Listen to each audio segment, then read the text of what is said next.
welcome to SVG-TV News for Monday, June 25th, 2018. I am Jennifer Richardson with the details.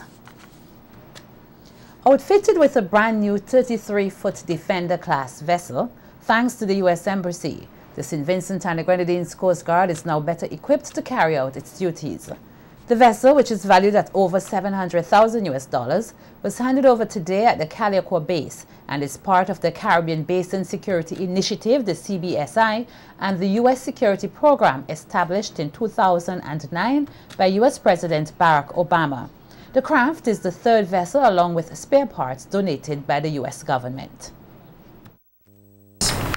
Through close cooperation and shared responsibility, particularly on transnational security issues, we can help ensure a safe and secure Caribbean. The foundation of this partnership is the close working relationship between the United States military and law enforcement agencies and the Royal St. Vincent and the Grenadine Police Force, and especially its Coast Guard. I am pleased to officially present this 33-foot Defender class safe and scepter vessel to complement the two that were delivered to St. Vincent in 2012 under the same program.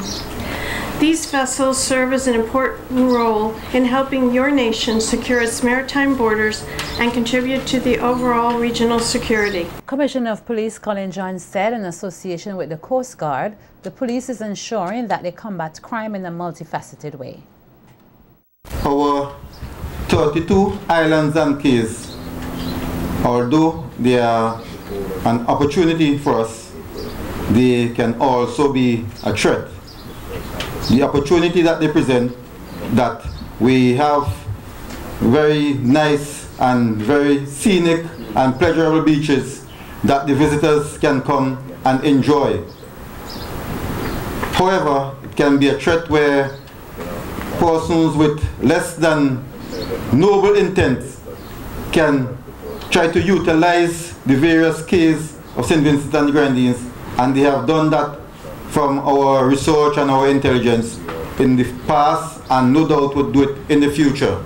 So that threat that the 32 island and cays pose to us, we have to ensure that St. Vincent and the Grenadines, that the country is properly manned and the country is properly secured.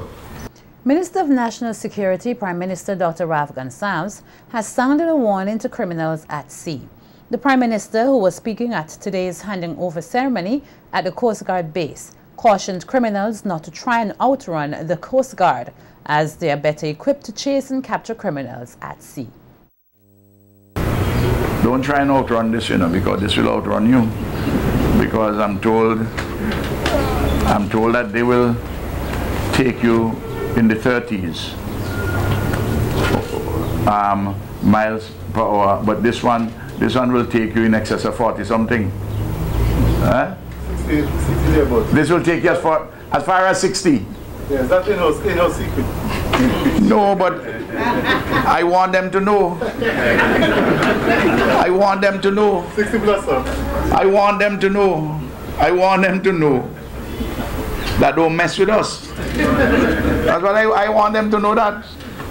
I want the bad guys to know that. I mean, they can go online and research it. Do more inquiring of them. But I want all of them to know. Like some of the punks who will just take up and believe that they're experts on the sea. To know that we're going to be able to track them down. Dr. Gonsalves said that having safer waters also ensures that investors feel more secure to get involved in business, particularly in Canoan, where the multi-million-dollar marina is located. The people and the investors in the southern Grenadines feel much safer. And I happen to know that the presence of the base has comforted investors to invest a great deal, including and especially so in Canoan itself. As you're aware, phenomenal investments are taking place there right now. In fact, since 2001, we have had in excess of $700 million worth of investment in Kanawan. A lot of money in a small place. And as you know, we have over $100 million US spent on a state-of-the-art marina. You don't find anything as good as that in the Southern and Eastern Caribbean. Air Canada Rouge is to add an extra flight to SVG from December this year, a move which the Tourism Authority CEO Glenn Beach has welcomed, given its importance to the tourism sector. Beach told SVG-TV News that the airline's twice-weekly service on Thursdays and Fridays will begin on December the 16th and run through to April 28, 2019. Air Canada was the first airline to initiate a once-weekly non-stop flight from Toronto to the Argyle International Airport in December 2017. Beach said he welcomes the airline's decision to recommence operations from October this year, and the Tourism Authority is examining ways to get the airline to increase its flights into SVG. They operated approximately 92% load factor, which was great. So we kept on speaking to them. They agreed to come back in, starting early, because we wanted them in before independence. So they've agreed to start flights once again on October 25th. From October 25th to December 16th, they will do one flight a week, which will be every Thursday. Then from December 16th, I think, to April 28th, they will do 2 flights per week, every Thursday and Sunday, after which they will revert once again to once a week, every Thursday, for the remainder of the year. So they will be operating weekly starting October 25th, 2018. We plan to have some more discussions within the next month with them to see if we can get them to do at least 2 flights weekly for the summer period, because obviously that's a busy period. Additional flights will create more options for the leisure traveler. You know, in terms of people coming not only for the yachties, but also for the divers who love to bring their own equipment. But what it does most of all, it gives people options in terms of their length of stay.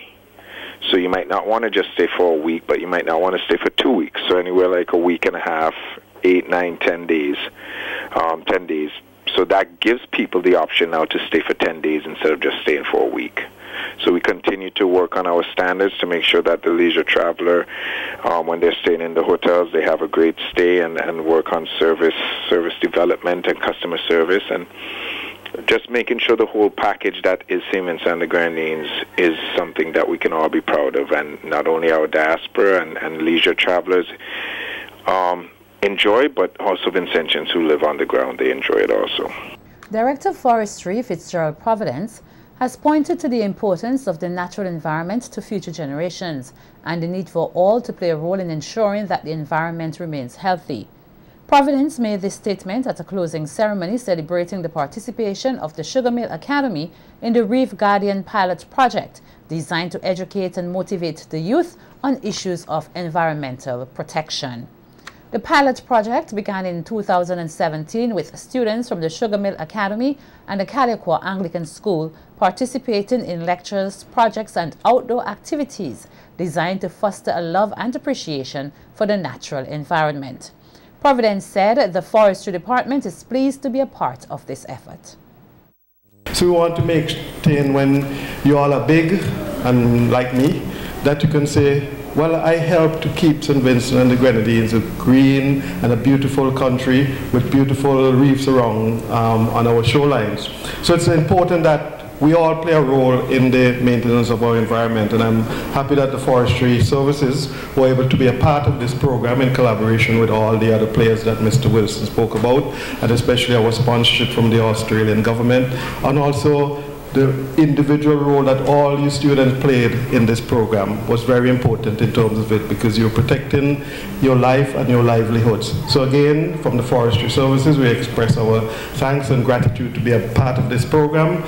Meanwhile, Andrew Wilson, Director of the National Parks, Rivers and Beaches Authority, said the program was based on an adaptive curriculum developed by teachers to create an enriching educational experience, and the authority is aiming to incorporate more schools into the project to build environmental awareness among a greater number of young persons.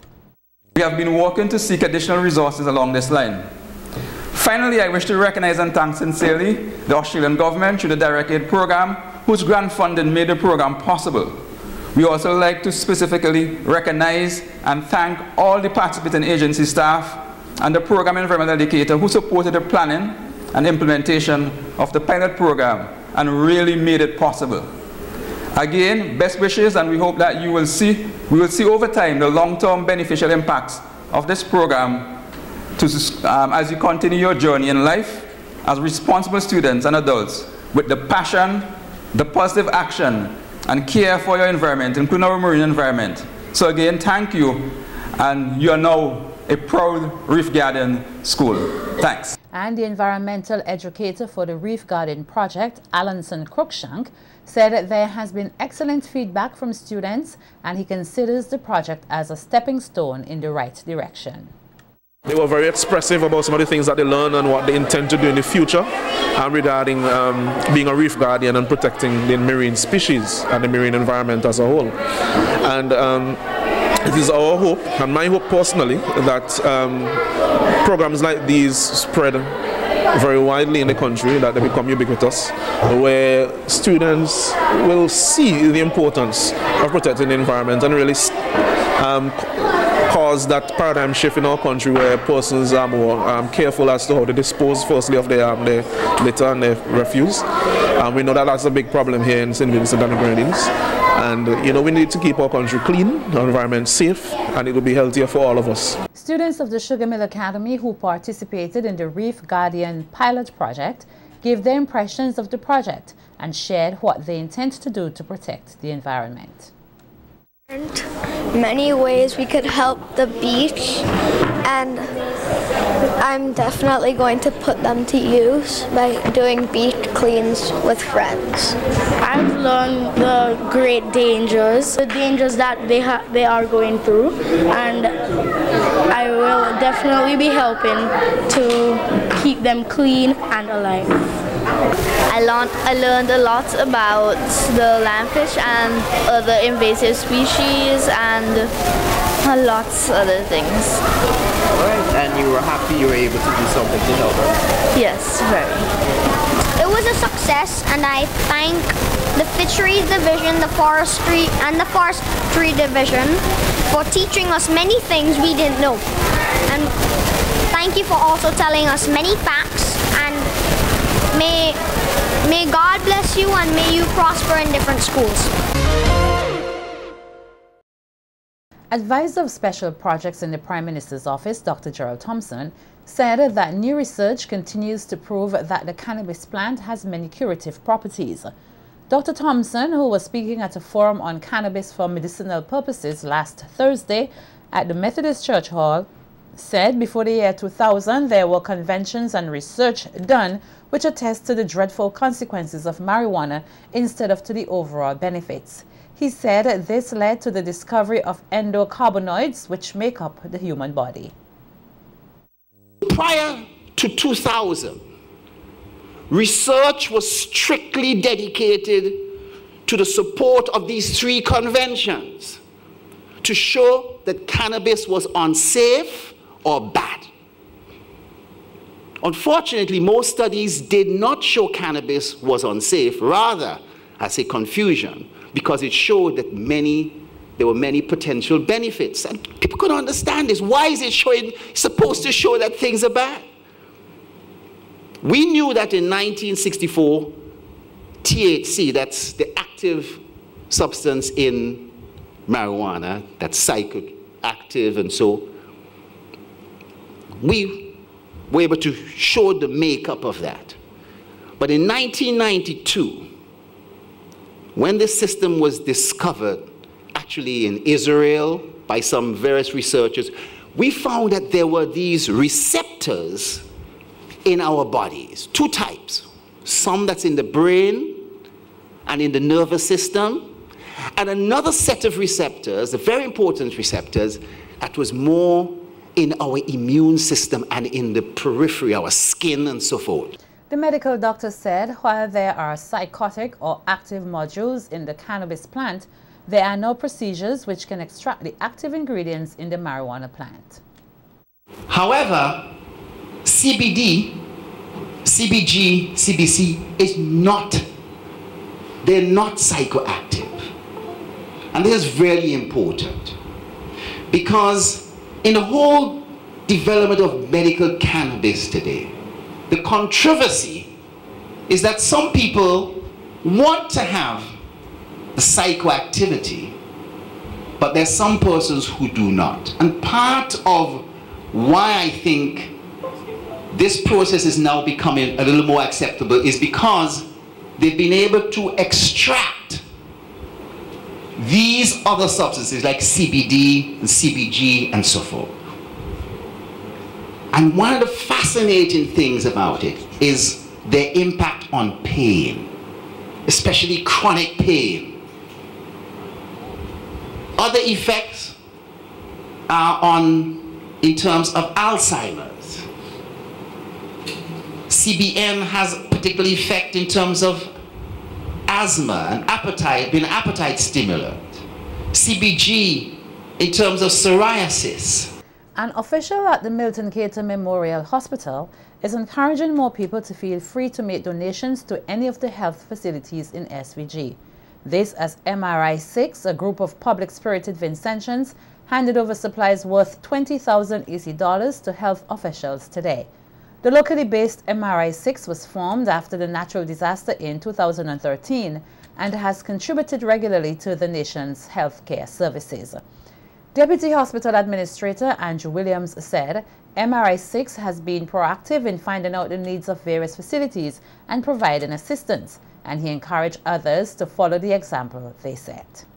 That donation at that time is that they went around on the hospital wards to find out what were our main priorities, and so in doing that they would have donated a set of medical supplies which went into direct use at that time. And I'm sure these supplies would do the same. They would do justice to our patient here, and they would help to increase and improve the service that we offer to our clients that visit us here from day to day. There are always needs that we would have from time to time. Sheet is one of the main need. I would like to appeal to persons, feel free to donate wherever there is a need. Sister Suzette Jackson, Departmental Manager at the Milton Cater Memorial Hospital, said the hospital is always in need of bed sheets, which are in a constant state of wear and tear. She thanked MRI6 for its assistance. Sometimes because of the daily washing, the Clorox, the bleach, they're easily worn. So, you know, we use a lot of it. We see that you have other supplies. Sometimes we have patients on the unit without any clothing, and we are very happy for these clothes that we can use to make them comfortable, keep them warm. So I'd just like to say thank you on behalf of the hospital administrator as well as the other nurses in admin and the nurses at the hospital on the floor. Representative of MRI6, Keith Bowie, said the donation today is part of a larger thrust aimed at assisting in the development of the local healthcare sector. We had a request from the hospital for linens. They said it was a scarcity and it would help, so we went back and we made yet another purchase to the value of about $21,000. So we would have spent some $47,000 this year, proceeds of our annual party last year to the hospital, and I know that it would go a very far way in improving the health services in St. Vincent and the Grenadines. A little about my group is that we do two big functions a year. We do the Carnival Escape, which is coming up this week. It's going to be out at Balcomb's. Great party. Meet a lot of the friends from overseas, a lot of Vinci food, good security, a time to have fun, but in doing that and raising money to help St. Vincent and the Grenadines. Dominican physician Dr. James Masada has expressed gratitude to the government and people of St. Vincent and the Grenadines, particularly the Ham Radio Club, for their contribution to the people of Dominica in the aftermath of Hurricane Maria last year. Dr. Masada, who was speaking last Thursday at the Methodist Church Hall, gave trophies of appreciation to President Donald D. Riggs and other members of the Radio Club who communicated with the people of Dominica when the hurricane dismantled the telecommunications system. If not for the effort of Vincentians, a lot of people in my community would be amputees today. And I really want to acknowledge these people for all the efforts that they have done. This is a lady there you see on the screen. This is Vonnie. She's a great humanitarian. She was on the ham radios here. We set up a base at SOV where we were communicating directly with St. Vincent, and St. Vincent would communicate with Dr. Dangaben and his team who were traveling the following week. So these are basically photographs of when we had the meetings. All these individuals from SVG first responders gave their contributions because we had to do a rotation so the ham radios could be monitored consistently. And this was the morning when we left for Dominica. It was a 6-member group. We got an aircraft from SVG Air, and they supported us by making an aircraft available for us. I want to acknowledge them as well. Also Rubis, who provided the fuel for the aircraft. Stay with us, Carnival Beat is coming right up.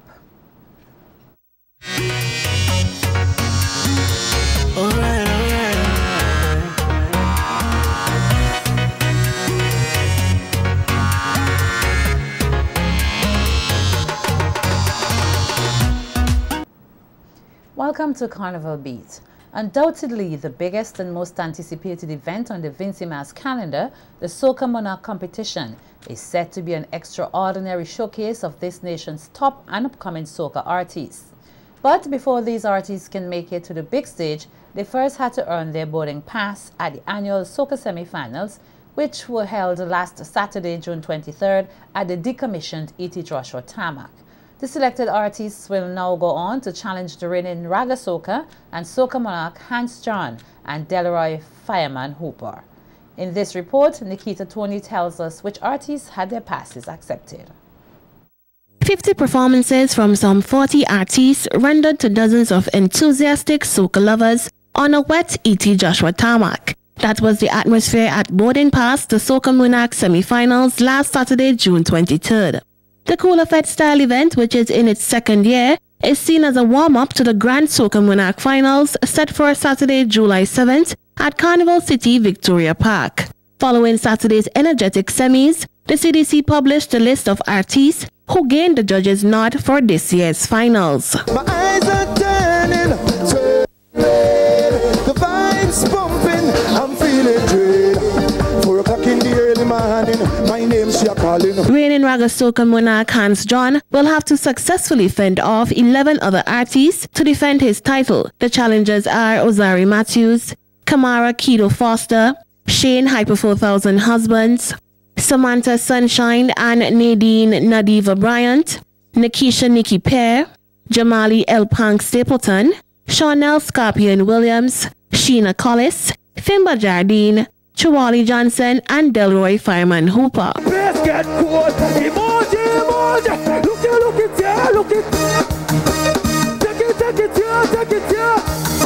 In the Power Soca category, 11 artists will challenge reigning and 9-time Soca Monarch Delroy Fireman Hooper for his crown. They are Joel the Fugitive Bibi, John Roy Mad King Haywood, Keith Grabber Finesse Charles, the duo of Tracy Scraps Cozier and Keslon Sicko Shallow, Keston Flanker Chapman, Chawali Johnson, Ricardo Rekka Wilson, Dennis Bowman, Gamal Skinny Fabulous Doyle, Hans John, Antonio Small Circle Edwards, and Shane Hyper 4000 Husbands. The highly anticipated grand finale is expected to be an exceptional showcase, with the CDC encouraging patrons to come out and support their favorite artists as they vie for the 2018 titles. Nikita Tone reporting for Carnival Beat.